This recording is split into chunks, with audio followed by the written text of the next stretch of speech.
di nuyu bu baax a baax population Thiès Nord di jiital koo xam ne moom la bés bi mooy El Hadj Khassène di ko félicité ci mobilisation bu rafet boo xam ne gis nañ ko fi tey bu ñu yegg seen Thiès ba léegi suñu xel daal na fekk ci kontaan nañu bu baax a baax di nuyu bu baax a baax sama xarit di sama doomu ndey le maire de Thiès qui vient d'arriver ci Talla Sylla di nuyu bu baax a baax mon collègue mon très cher ami mon frère mon petit frère Abdou Mbow nga xam ne aussi yegg si na tout à l'heure dinaa leen woo pour que ñu ñëw sànni quelques paroles en direction de monsieur Khassène di nuyu bu baax a baax sama mbokk waa Casamance ku ñu ñëw ku ñu dem ku jëlaat di kontaane di ñoom les affrontements di kontaan émission Kamour donc maa ngi nuyu Khassène di ko dalal ci suñu kuréel bi mooy suñu parti di ko remercier ci choix boo xam ne def na ko di la gërëm ci sama tour mais aussi ci tur délégation bu rëy boo xam ne jóge na Dakar jóge Mbour jóge Thiès ñëw fii pour fekkee bés bi di la féliciter ci mobilisation bu rafet boo xam ne dem nga parce que c'est en quelques 3 à 4 jours de préparer nii def mobilisation bu rëy nii vraiment maa ngi lay féliciter di la wax ni gën bu xel daaw na di la dëkk aussi ñoo xam ne ñoo nekk ci parti bi fii suñu parti c'est un parti démocratique boo xam ne ku ñëw tey ak ku fi nekkoon dëmb ñoo yem droit dinañ leen ko yem ci parti bi yor sa mouvement le mouvement mental parce que aussi on a beaucoup de mouvements yoo xam ne dañuy soxla bu beneen ñëw te c'est le lieu de remercier la délégation du MPC nga xam ne madame Camara moo leen cité le MPC c'est le parti de Mohamed Ali Camara donc di leen gërëm si nu ñu ñëwee ànd ak ñun mais aussi di gërëm ñëpp ñoo xam ne sama comité exécutif national te ñu bëri ñëw pour sargal la si bés bu rëy bi di kontaan ci décision boo xam ne jël nga ko pour accompagner ci biir parti bi si compagnonnage boo xam ne aussi noué nañ ko bu yàggul ak le président Macky Sall pour que mu am un deuxième mandat dès le premier tour loolu aussi di la ci gërëm ci sa détermination xam naa ni que c'est une forte ressource au niveau de Thiès Nord tout à l'heure bu ñuy ñëw si yoon bi gis naa ni leen ñi doon teeru gis naa aussi l'autorité boo xam ne am nga ko fi ma am yaakaar ni que bu soobee yàlla au soir du 24 février bu ñu ñëwee fii bu soobee yàlla dinañ wax bii Macky Sall parce que moom fi gagné grâce à Khassène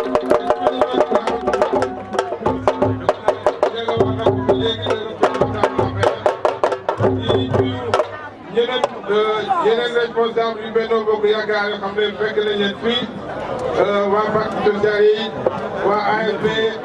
ak waa APR bien entendu ak yeneen i parti yoo xam ne ñoo formé coalition di leen wax ni que Thiès vous avez une chance Thiès c'est une ville industrielle c'est la première ville industrielle du Sénégal léegi am ngeen aéroport vous avez les grandes industries qui vont s'installer dans le domaine du pétrole et du gaz. Je pense que loolu c'est une opportunité pour vous les jeunes de Thiès. C'est une opportunité pour que le mandat qui viendra, le mandat du président Macky Sall, qu'il faut se servir dans le domaine de la formation au métier des mines, du pétrole, du gaz, mais aussi dans le domaine de l'industrie. Parce que l'industrie gën a rëy ci Sénégal fii la nekk au niveau de Thiès. Vous avez les cimenteries du Sahel, vous avez Dangote, mais aussi vous avez l'usine de Diogo, et puis même les ICS sont au niveau de Thiès, même celles des industries, toutes les grandes industries sont dans la région de Thiès. C'est une région minière, c'est une région industrielle. Maintenant vous avez l'aéroport. Donc je considère que yéen ñii waa Thiès war ngeen kontaan ci leen mais aussi war ngeen bëgg ci réalisation yu mag yoo xam ne président Macky Sall def na ko fii ci Thiès rawatina l'aéroport boo xam ne suñu bàyyi Abdoulaye Wade moo ko tàmbali woon mais Abdoulaye Macky Sall yeggale ko l'autoroute Ila Touba ak yeneen réalisation yoo xam ne def nañ ko fi je pense que loolu yéen dana ci Thiès gisal ngeen ko seen bopp di leen ñaax rek pour les jeunes du Sénégal, a beaucoup plus d'engagement, a beaucoup plus de détermination. Nga xam ne que dëkk bi c'est pour nous la jeunesse. Ñun béy nañu suñu waar que yéen jeunes yi c'est pour ça que je me félicite de l'engagement de Khar parce que je vois que c'est un jeune leader et il y en a beaucoup dans les quartiers. Il faut que vous les jeunes leaders vous puissiez vous engager dans les partis politiques, que vous puissiez défendre votre point de vue. C'est pour ça que moi j'ai toujours défendu une idée qui est venue des jeunes qui ont été formés au niveau du PUPA, du programme pour Young African Politicians. Ils sont venus nous proposer qu'à la lumière de ce qu'on a fait pour les femmes, c'est-à-dire que nous devons un quota, ce sera un quota légal, à la lumière de la parité. On dit qu'il faut que nous réservions dans toutes les assemblées électives minimum 25% de jeunes, parce que c'est ça qui permettra que la jeunesse soit formée pour que nous doublons dans le circuit déjà dès le bas âge, mais aussi qu'ils soient des leaders de demain. Moi, je soutiens cette idée-là, et je sais que mon frère et ami, le président Abdoubo, soutiendra cette idée-là aussi. Ah, vraiment, condamnation, je le soutiens. Donc, dans la coalition, di ñaan rek waa coalition Benno Bokk Yaakaar dañuy yaatal dugal si ñëpp toutes les personnes ressources te loo wane fi tey Thiès je pense que loolu war na leen inciter pour que di kuréel yoo xam ne dinañ ko tëral fii élection yi ñu mën ci ay place de déterminant. dégg naa la aussi nga déclaré sa candidature à la mairie loolu aussi suñu parti bi di leen ci accompagner di leen ci jàppale mais aussi je sais que l'élection est encore, on va encore vers les présidentielles. Il faudra aussi consulter les coalitions avec d'autres, parce que c'est ça qui fera que nous aurons une représentation digne et forte ici dans cette commune. Les content vraiment la tête, disons encore une fois, dans mon beaucoup à Casamance, content di leen ñaax rek ngeen approché wu ARTEL surtout ñu nekk fii au niveau de Thiès Nord pour que ngeen jàppale ko si liggéey boo xam ne ñu ko door tey dënk naa leen Khar dënk naa leen waa parti bi dënk naa leen aussi Abdou Mbow ak le maire Talla Sylla parce que sama mbokk yi ils m'ont réservé un accueil triomphal. Je considère que béykat yi loo xam ne def naa ko décision boo xam ne jël naa ko pour accompagner le président Macky Sall te xam naa ni que choix boobu aussi ñoom dinañ ma ci jàppale dinañ ma ci gunge parce que la victoire de Macky Sall c'est ma victoire ngeen xamee ko noonu. mbokki Thiès mbokki Médina Fall mbokki UCS di nuyu président Abdou Mbow mais di nuyu surtout le président Abdoulaye Baldé moom ak njabootam bi mu fekk ci fii ak direction bi mu àndal yëpp ak képp koo xam ne teew nga ci jataay bi ñun dañoo ñëwoon rek pour wax la ni ñoo fat pour que ñëpp pour nga bañ a wéet ci li nga nekk tu as fait le bon choix et boo defee un choix da koy assumer te yaa ngi ci loolu man ak yow li ñu wutaleeg Abdou Mbow ci jataay bi mooy Abdou Mbow ak président Macky Sall depuis le début ñoom ñoo ànd man ak yow ànduñu woon ak toog nañu au moins ay at ci lu muy doxal luñ ci d'accord ñu wax ko ba ñëpp dégg te ñun duñu wax waxee loolu mi ngi suñu ginnaaw ñu jëm ci kanam ma yëkkati kàddu keroog wax ni ba ma ko waxee ne ko yoon wi nga jël du dem mu woo ma ñëw mu ne ma léegi ci sa xalaat ban yoon mooy def loolu kilifa moo koy def ku am ouverture moo koy def ku am intelligence moo koy def li ci suñu kanam man bokk naa ci ñi nangu ne ñun ñii doon taxaw di ko wax doo fi def dara yeey nañu ndax def na fi dara li am solo président Baldé mooy nga jël ce choix doo ko def en t'excusant doo ko def en rasant les murs puisque c'est le bon choix fii nu jëm nag ci contexte bi ñu nekk dañuy joxante loxo jàppoo fexe ba suñu mouvement yeeg parti yeeg association yeeg kuréel yi nga xam ne ñoom la ñu am ñu ne ci gox yi nit ñi di daje organiser wu autour des lieux de vote puisque élection yi ci biir lieu de vote yi la bureau de vote yi ñoo ne ci biir lieu de vote yi bu fekkee ne benn lieu de vote dafa am plusieurs bureaux de vote mu tudd un centre de vote ña ko seet ñoom ñoo far ak parti bu ñu mën ci bokk dès l'instant que décidé ngeen que Macky Sall mooy seen candidat seen devoir kenn gox boobu mooy ngeen joxante loxo seet bu ngeen di defee proximité porte à porte wax nit ñi pour fexe ba chaque parrain devenir un électeur. loolu mooy liggéey bi xuloo mën na ci bañ am xeex mën na ci bañ am ndax kenn ku ci nekk am nga droit am foo far du dëgg élection yooyu amul 2000 ku ne am na fu mu faroon 2001 mu am yeneen élection ku ne am fu mu far mu am yeneen élection yi ca topp local 2002 da am 2007 am 2009 ba am 2012 ak yeneen ya ca topp élection bi ñun ñoo far ñeneen ñu farlu woon démb ñoom ñoo far feneen na kenn ku ci nekk jàpp ci candidat am doxal ko ñun ci élection bii nu jëm Macky Sall lañu choisir moom lañ ci gis ne moom la ñu war a jël pour stabiliser le Sénégal et pour veiller à ce que la paix règne au Sénégal veiller à ce que ressources naturelles yi fi feeñ kenn du ko saax-saaxee te kenn du ko tayle te kenn du ko jaay ci loolu nag nous sommes ensemble danañ joxante loxo liggéey moom mi au-delà de la politique et avant la politique day fay sama xarit maa ngi moom ñoo jàng maa moom li ñu seq bëri na weesu na lii te yàlla xam na ni bi muy commencé xalaat ci jël position bi day nañ te lii muy laaj xalaat mu laaj ma sama xalaat kon su fekkee ne dugg na ci loolu loo ci ne maa ngi ciy jàppanteeg yow ñu dem ci ba sori bu soobee yàlla defal leen ndam sàmm leen te Macky Sall gagné élection yi au premier tour le 24 février inchallah. Monsieur le Président Abdoulaye Baldé, monsieur le maire,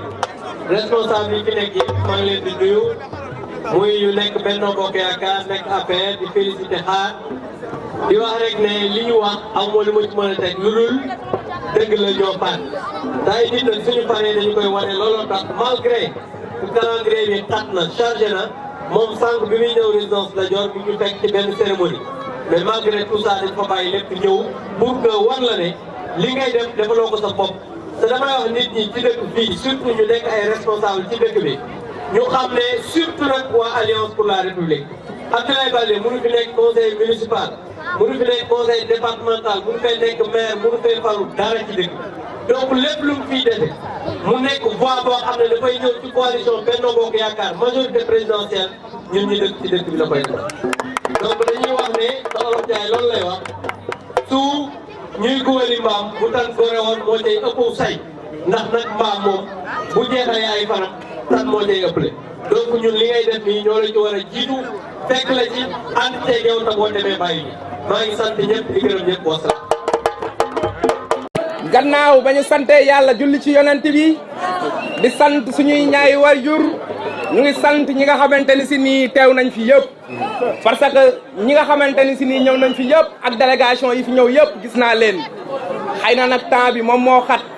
ba tax na li ñu bëggoon a def lépp duñu am temps wu def ko mais en tout cas ce qui est sincère mooy am ngeen sama ay remerciements yoo xamante ni si nii am na commencement waaye amul fu mu yem man day Médina Fall dese la tuma leen dara man maa war a ñëw wuti ñëw indil leen ànd ak yéen suqaliwaat Médina Fall pour ñu am beneen Médina Fall bu bees.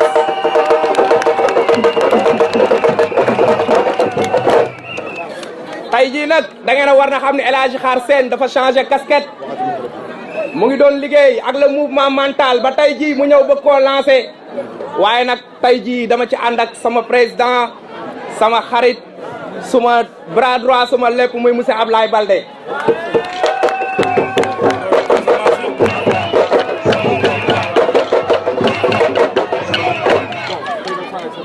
mani monsieur Ablaye Baldé dama lay wax ni à partir d'aujourd'hui la jeunesse de Médina Fall, la jeunesse de Zone Nord, plus particulièrement la jeunesse de Thiès est derrière vous. dinañ ànd ak yow liggéey ak yow ànd ak yow yóbbu Macky Sall ba pare génnewaat Macky Sall ba pare ànd ak yow dugalaat la biir palais. gannaaw ba ma sante ñooñu ba pare maa ngi sant comité électoral bu Benno Bokk Yaakaar ma ciy jiital le coordonnateur monsieur Ndiaga Wade di nuyu aussi tamit monsieur Gora Seck di nuyu aussi tamit Ousseynou Assane di nuyu ñi nga xamante ni si nii ñoom ñoo nekk ci comité Benno Bokk Yaakaar jeune femme adulte maa ngi leen di nuyu yéen ñëpp di nuyu aussi tamit la coordinatrice monsieur madame Assou Gueye gis naa taxawaay bi te gis naa jàppale bi maa ngi leen di nuyu yéen ñëpp ku nekk sa tur ak sa sant mais aussi tamit di beral nuyoo à un ami un frère quelqu'un que je respecte beaucoup muy koo xamante ni si ni moom mooy monsieur Dieudonné Manga doon suma xarit jàppale ma ci liggéey bi bu ngeen gisee comité Joola bi nga xamante ni si ni moom moo ñëw fii yëpp tey moom moo leen fi indi mais nag mënuma daaneel sumay kàddu te remercier wu ma staff bi nga xamante ni si nii ñoom laay liggéeyandool depuis booba ba tey bépp combat bu ma mës a sumb def ngeen ci seen loxo ngir ma am ndam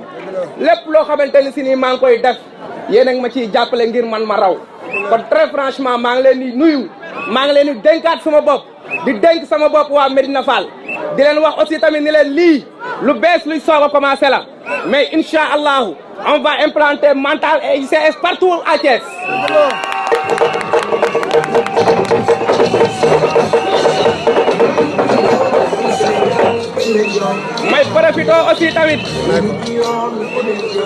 may profito aussi tamit ci ndaje bi nga xamante ni si nii moom moo am tey ma leen di wax ni léegi Thiès muy Zone Nord muy quartier Médina Fall dama leen di wax ni ñun on ne veut plus des bons parleurs mais des hommes qui passent à l'acte ñun li ñu soxla mooy kuy dimbali askan wi di jàppale askan wi di dox ci askan wi te jàpp naa ni le président Ablaye Baldé ci loolu la nekk. ma leen di jox nag benn déclaration solennelle di leen wax ni à partir d'aujourd'hui dama leen di déclarer sama candidature ci mairie Zone Nord di leen wax ni dinaa pare ànd ci ak jeunes yi ànd ci ak femmes yi liggéey ci li ma ci war a liggéey ba jël mairie Zone Nord teg ko ci loxo Ablaye Baldé.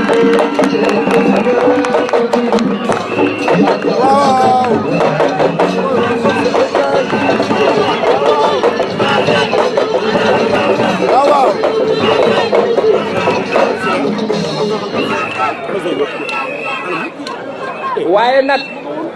encore une fois damay invité waat la jeunesse di leen dénkaat ay kaddu yi ba leen di dénk mooy ngeen gën a gëm seen bopp jeune day gëm boppam lépp loo xamante ni da nga ciy dugg te yàlla rek tax nga gëm ci sa bopp jàpp ko ak ñaari loxo incha allah di nga ci am ay ndam yu bari kon maa ngi daaneel sumay kaddu di remercier waa Mental ñi ma àndal ñëpp di liggéey ma ci jiital ki nga xamante ni si ni moo koy coordonné muy Jabel Dieng di nuyu Samba Diarra Pape Seck Khalifa Kane Matar Sall vraiment ay jeunes lan yoo xamante ne si nii fu ma deewee ñu dee fa. Ablaye Baldé aussi tamit bu ngeen gisee ma def choix ci moom c'était pas facile pour ma def un choix sur Ablaye Baldé parce que Ablaye Baldé dama ko xam mu doon nit ku yaru mu doon nit ku baax mu doon nit ku ambitieux mu doon nit kuy jàppale waa Ziguinchor am ay réalisation yoo xamante ni def na ko Ziguinchor am ay réalisation yoo xamante ni jàppale na ko la jeunesse de Ziguinchor jàppale les étudiants loolu moom moo tax mu def choix ci Ablaye Baldé.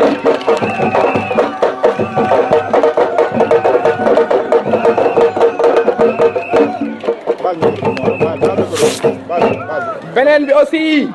mënuma daaneel sumay kaddu te gërëmuma monsieur Talibé Diallo bi nga xamante ni si nii moom mooy le président du conseil régional de la jeunesse de Ziguinchor. remercier aussi tamit monsieur Kamou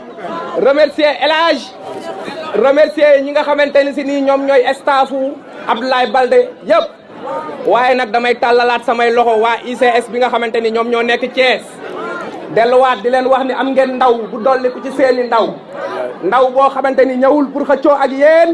ndaw boo xamante ni ñëwul pour bundaxatal leen mais damaa ñëw pour amener sama expérience ci li nga xamante ni si nii moom laay doxal kon maa ngi dellu tàllal loxo ICS bu Thiès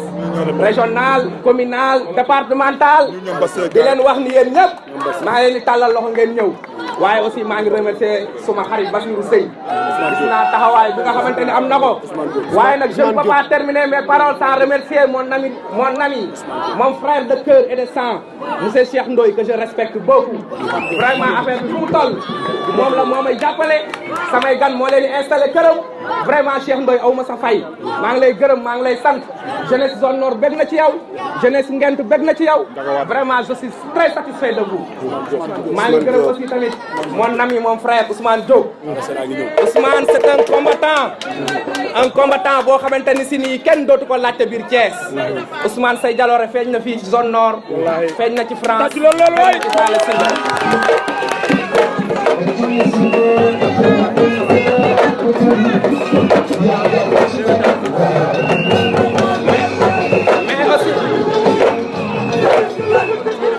mais aussi vraiment Ndiaga maa ngi lay gërëm maa ngi lay sant sa taxawaay rafet na sama jàppale ci man gis naa ko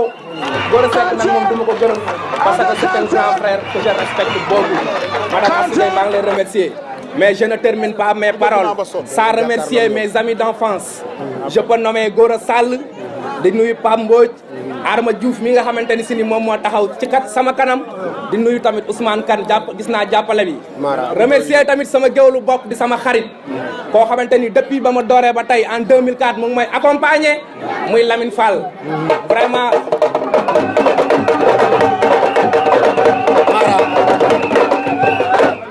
waaye nag président Ablaye Baldé damay dellu di la waxaat dafa am benn teraanga bu ma daf fii léegi ci kanam ma ne woon bala ma laa jox kàddu gi dinaa ko wax teraanga ji mooy dafa am benn gala de lutte bu mag buy am stade Maniang Soumaré le 3 février ñu jël drapeau bi tuddee ma ko ma jëlaat drapeau bi delloowaat la ko teraanga jooju rëy na ci man gannaaw loolu dama leen di wax ni ñun gannaaw bañ àndee ci ginnaaw Abdoulaye Baldé dañoo nekk ci ginnaaw le président Macky Sall ànd ak moom massifier la jeunesse thiessoise massifier la jeunesse de Médina Fall ñu ànd ak moom joxaat ko deuxième tour dès les premiers tours parce que nag dama ni fang kenn du ko werante ndaxi bët ndax gis nañ réalisation yi nga xamante ni si nii moom la fi président de la république def mais nag dama ni kenn du gis njool mi naan dañuy waxanteeg ngattaan yi Macky Sall dafa xew la jeunesse du Sénégal est avec lui les étudiants sont avec lui la jeunesse de Thiès est avec Macky Sall kon maa ngi leen di tàllalaat loxo ngeen dem jëli seen carte d'identité yi ngeen dem jëli seen carte électeur yi le soir du 24 février ñu jox ko majorité dès les premiers tours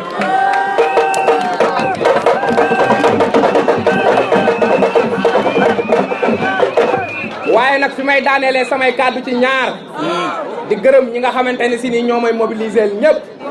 Papa Ndiaye maa ngi lay gërëm Bousso mi dëkk Arsan maa ngi koy gërëm Kiné mi dëkk Kër Maam El Hadj maa ngi koy gërëm sama soxna Kiné Lo maa ngi koy gërëm Ndey si maa ngi lay gërëm Rokhaya Mbaye maa ngi lay gërëm Khady bi nga xamante ne si ñoom ñoo ànd ak waa Fidet maa ngi leen di gërëm Adama Jaxaw tuuti aussi maa ngi lay gërëm waaye nag mënu ma bàyyi suma xarit suma mag suma compagnon muy ki nga xamante ni mooy Adama Traoré dëkk fi nga xamante ni mooy Jaxaw waaye nag mënu ma fàtte Assa Niang mënu ma fàtte tamit Ndey Si mënu ma fàtte Awa Diop vraiment ak Mam Penda vraiment maa ngi leen di gërëm yéen ñëpp gis naa taxawaay bi gis naa mobilisation bi ensemble ñu demandoo ba le 3 février ñu jox président de la merci beaucoup